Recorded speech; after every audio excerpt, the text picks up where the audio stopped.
twice before. You might know him as Wano Savings, 1007. What is up, man? It is good to have you back. Hey there, Steven. It's good to be back. Good, man. So how's it been, Juan? How's life been treating you? I can't complain. I just spent a little time in Las Vegas over the past few days, and it's a nice city. I gotta say, I picked up this hat at the Trump Tower. Make America great again. There you go. So Juan, thanks for. How's life been treating you?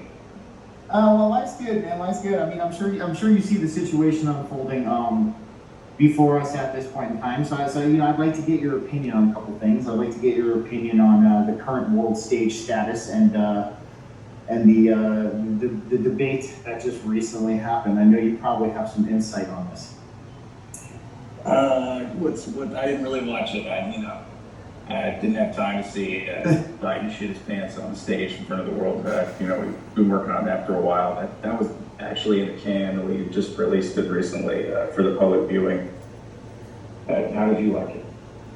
I couldn't last 20 minutes. To me, it seemed that they were both reading from a teleprompter.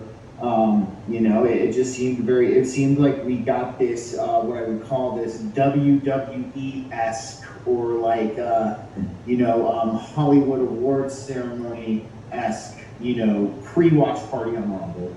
And we had all of this hype, based lead up to this, what I would call very dull, flaccid, and scripted moment. I think flaccid is a good word to describe it. Some people have no problem getting an erection, but I think the entire world will have a hard time getting an erection after listening to over 30 seconds of the actor that we have playing Biden speak. So the one thing I want to talk about, ever get an erection again after that. So the one thing I want to ask, so how many Bidens do you think there are? Like how many? This is a question that comes. Bicycle Biden, you got falling up the stairs Biden, and I've shown a lot of disdain for the average American and the public for not being able to discern the difference between those. As I've said, I have a very low opinion of mankind at this point. We've expected people to be a lot smarter than they are, but we're falling back on our backup plan, which is to get everybody to church and to dedicate their life to Jesus Christ, because we can't count on them having the discernment to develop a philosophy of their own or pick up on the subtle cues that we've been giving them. It's just not going to work that way. So we're going I gotta say, there's some real talent falling upstairs. That's almost the equivalent of drowning in a glass of water to me. But we've got some talented people involved in this project in Castle Rock, and hey, are you enjoying the show? We got Jim Carrey, we've got James Woods, we've got John Voight, we've got Mel Gibson, Jim Caviezel, a lot of my friends. These are just the ones that are still alive. If I were to share with you my compatriots that are in the witness protection program that died years ago, I think you'd be pretty impressed. And we have all of this talent pool to call on. So, it's going to get even more interesting, I think, at this point. So Juan, I want to ask you something.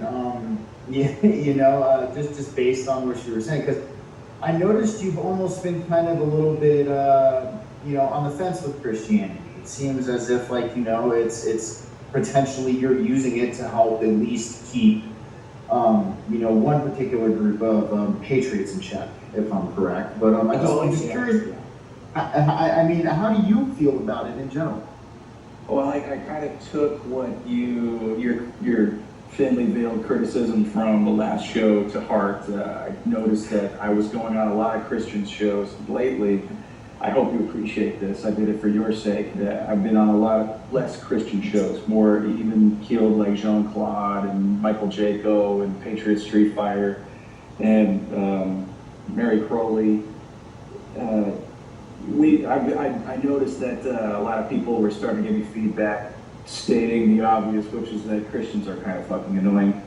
And so I've been taking great pains to be on people's shows that are a little smarter than that. Not that your Ned Flanders of the world, like your Jerry Foley, but people that understand that Christianity is kind of like a tool or an instrument in our hands that we can play at will. So thank you for noticing that. I hope you like it. Oh, awesome, man, awesome. I'm still surprised you haven't gotten on Tim Pool yet. That's the one guy I'm surprised you have not graced yourself with your presence with. Well, I kind of don't need to. Like he is, his fan base is a little different from the people that I've been charged with rallying. He probably doesn't have a single boomer that's ever listened to his show. But I do keep in touch with him from time to time, and he mentioned something for me to tell you personally. I hope it means something to you.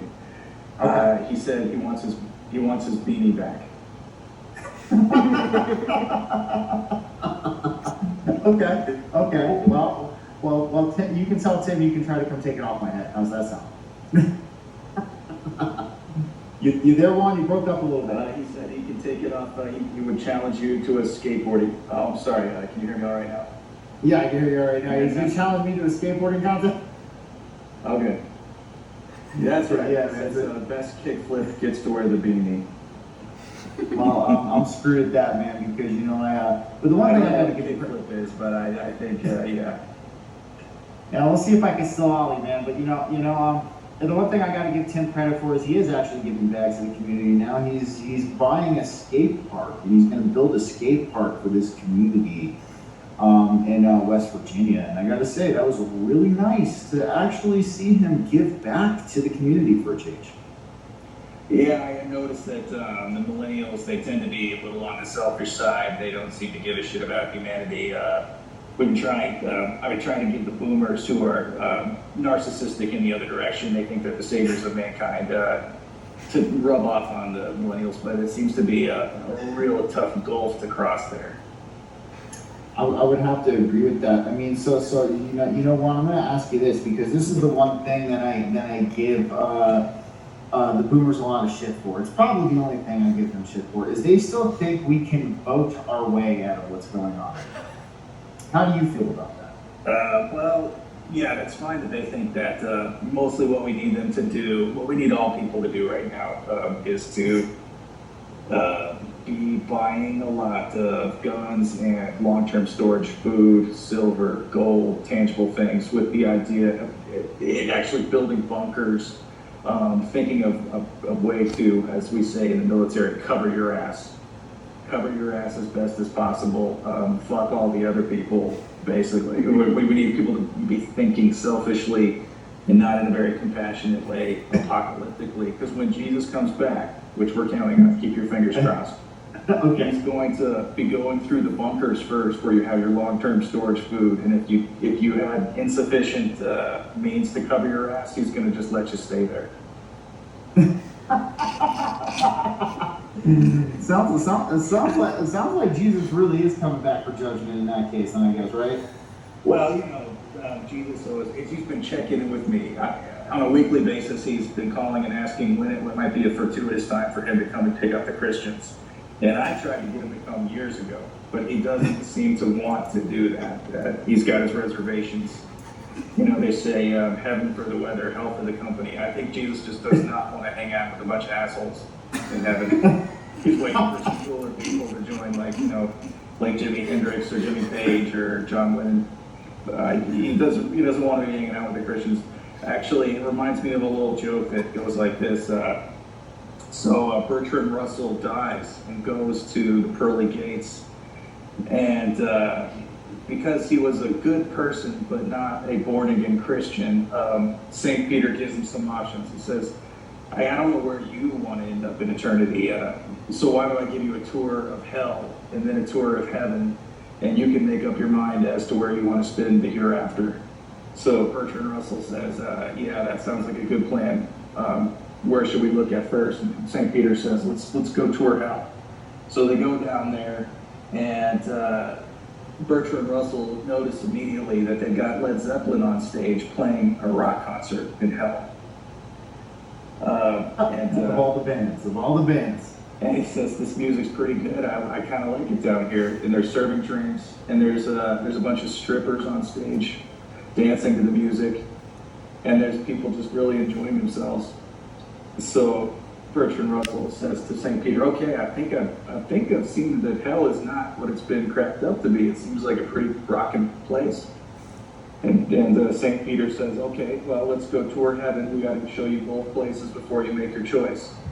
So Bertrand Russell follows St. Peter to heaven, and when they get there, it looks really nice. I mean, they've got gold staircases and pearly gates, and everything is just beautiful. There's jewels everywhere. The skies are perfect. There's green plants and grass, and the place is just beautiful, but it's a little empty. And eventually they come across a pope, an imam, and a rabbi. Okay. I gotta hear this. And Bertrand Russell's looking around. He notices that there's just not that many people here enjoying the beautiful palace of heaven. And he says to St. Peter, hey, I noticed there's not that many people here. And St. Peter says, yeah, you're right. It's just these guys. And he says, well, where's the rock band? Where's the party? And St. Peter says, I'm not hiring a band for these three assholes.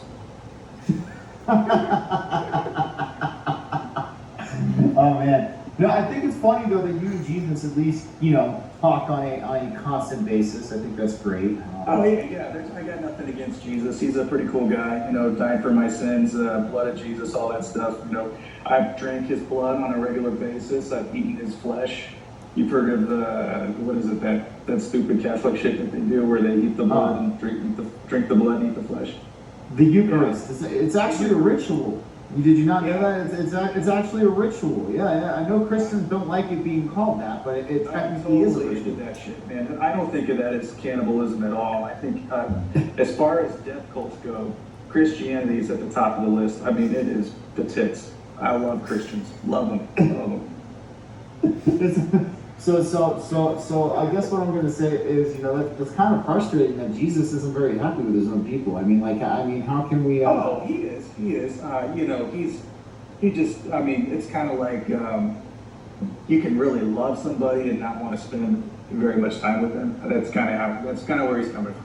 You know what I mean? I can kind of resonate with him on that. I mean, how does he feel about the Mormons practically being Freemasons? I would really like to. Know about that. This is a truth about Jesus that not a lot of people are in on. So I'm just going to let you know a little secret. Like, Jesus is big time heterosexual. He loves women, and he has told me on several occasions that he thinks the Mormon chicks are about the hottest in the world. They're blonde, they can dance, they're respectful, they've got banging asses, I mean, they are disease-free. He can do as much cunnilingus on those Mormon chicks as he wants and never worry about getting a frog in his throat or anything funny like that, Well, I gotta say, it's very interesting to know Jesus actually has a taste in Mormon. I mean, how does Mary Magdalene feel about this?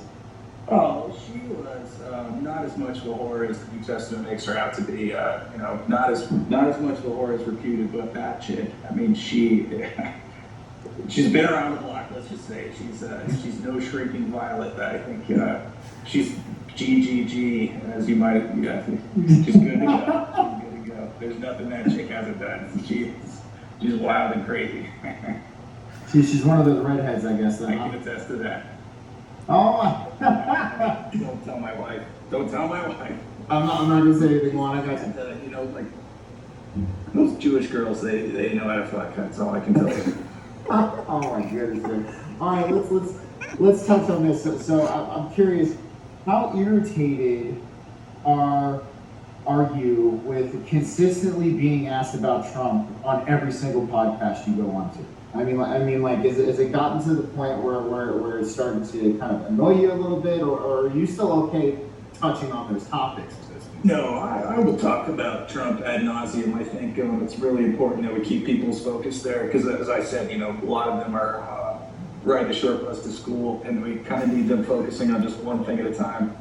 And if we can get them to be distracted by American politics, we can probably keep them from having some kind of kinetic civil war, which would not do any of us any good right now.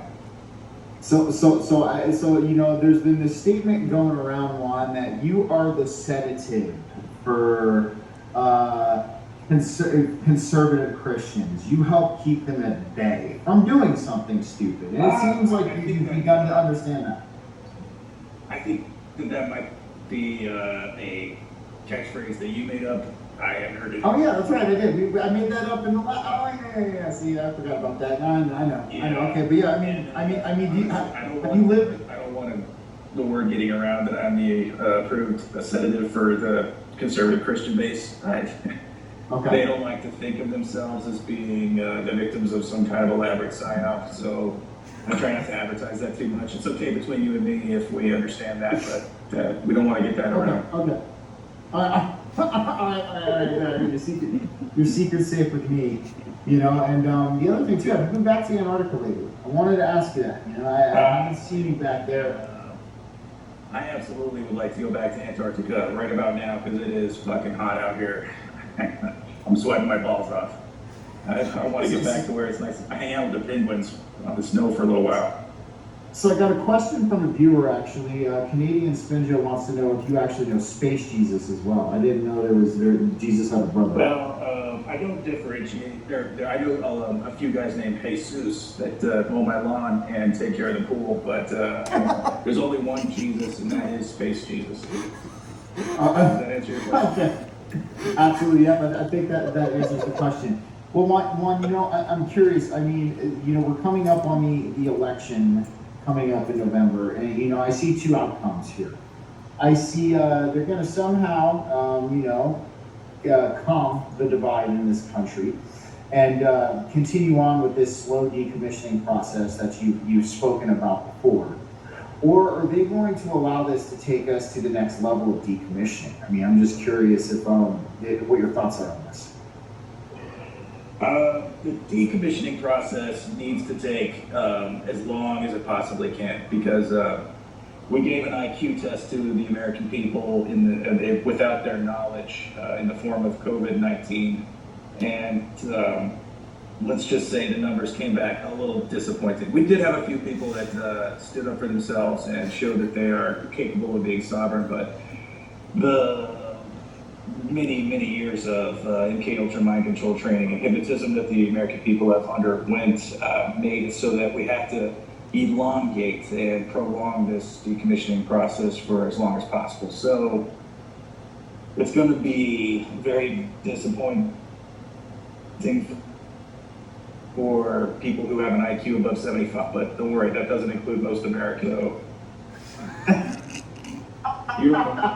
it's probably something to worry about in the form of they might get a little bored.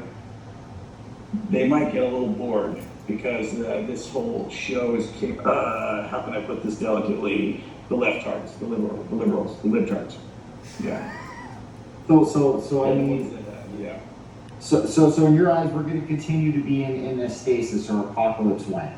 Well, you know, just count yourself lucky that you're not getting a legitimate Bolshevik revolution. We're going to be, it's a fake, a phony, a false, it's a traveling minstrel show. You don't have any real enemies to worry about, but you might be looking around thinking how stupid can these people possibly be? And that's likely to go on for as long as we can drag it out, frankly. That could be, let's say, 4 years. I'm going to put a time limit on it, 4 years. And then you're going to win the lottery. You'll win the lottery and you'll be like a king, like a sultan. You'll have a harem. You'll have very fine cars and ranch, some land, and some horses, some Mexicans. We're going to give you the keys to the kingdom. You're going to like it. You should stick around. You're going to like it. That sounds very interesting. So, you know, this is actually a question, you know, I'm going to bring up to you because I will be doing a show coming up here shortly with, you know, Ryder Lee of Raised by Giants and Shane Bales of the Rebels Advocate podcast. What's been going on with the conspiracy community lately, man? It seems like they have been... I'll give you a clue as to what's going on with them. So, We have a special wing of the NSA that deals strictly with podcasters that like to talk about conspiracy topics. And so what we get them talking about is whenever they almost crack a case on something important, we spin them around almost like air traffic controllers, and we spin them back to UFOs, UAPs, Bigfoot, Bob Lazar, Joe Rogan, that kind of crop circles and things like that. So we just keep those things up in the air for them, and just whenever their attention gets transfixed by something important, we kind of divert them back to useless topics like Bigfoot, et cetera, et cetera. Well, does Jesus happen to know Bigfoot? That would be my question. No, Jesus doesn't give a shit about stupid stuff like that. He's really real. Like, Jesus is very down to earth. We know he does live in outer space on a spaceship, and he is looking forward to partying with us eventually. But you still got the Ned Flanders Christians, and he can't stand them. Like, he finds that behavior repulsive, so he can't be around it too much. So my question. I don't like it either. I don't blame you. I don't blame you. So I mean, we have one of those guys over here on X, Donnie Darkgate. He's a Ned Flanders type, that's for sure. And so I'm just curious. Yeah, he's a Ned. So what is Jesus's solution for the Ned Flanders types? I'm just curious. What is his plan to help alleviate this issue? He noticed that his brother Lucifer was having a lot of success with his MK Ultra mind control training program, and so he asked Lucifer if he could borrow that curriculum, and he's kind of been using the same thing. In fact, he just asked Lucifer if he could get it going for him, help him out, the implementation process, and I'd say so far it's been pretty successful, wouldn't you? Yeah. It's. I mean, yeah. I guess so. I mean, they are convinced that he's arriving shortly, but it sounds like he's gonna arrive when he wants to arrive at this point, and he's probably waiting for that. Yeah, it's very simple. It's like how difficult is it to get a stick up your ass in the first place? Well, it's just about the same process to get it back out. But you take some Grateful Dead, some Led Zeppelin, some Pink Floyd, and the Beatles, some good music. Steve Bannon is what it takes. More importantly, there's more Steve Bannons out there in the world. He gets it. Okay. He really gets it. I would have to agree with you on that. It is interesting how they got the stick up their ass in the first place. But I mean, so I guess the next thing I'm going to ask you here before we sign off and wind down for the night. Are you still trying to get people to get silver futures? What's going on with that? At this point, I've made so much money, I don't even give a fuck anymore. Like, if you want to knock yourself out, like, really, what I've been hoping people would read between the lines is that whatever greedy endeavor you're after to try to corner some market, it's just not going to work. We've kind of got all the bases covered there, so knock yourself out. Buy silver, buy bullets, buy gold. I don't give a fuck anymore. Paper, if you think paper is a good investment, yeah, go for it, bud. Yeah, that works out for you. And the last thing, can you tell Nino to stop ignoring me, goddammit? No, actually, I'm trying to keep the two of you apart because I think if you ever encountered you, he'd probably punch your lights out, and I don't want to see that happen to either one of you. All right. Well, Juan, thanks for joining me tonight, man. I got to wind down. Thank you again for coming on. Again, this is the third time I've had you here, and I really appreciate your insights, man. It's always good to get a breath of fresh air and a fresh perspective with you. Again, Steven, thank you for not being a cultural Marxist, and always a pleasure being on your show. I think you're one of the good ones. Appreciate it. Thank you. I appreciate that. Juan, you have yourself a good night, my friend. Take care. Well, guys, I like Guano Savings 1007 better than that other guy.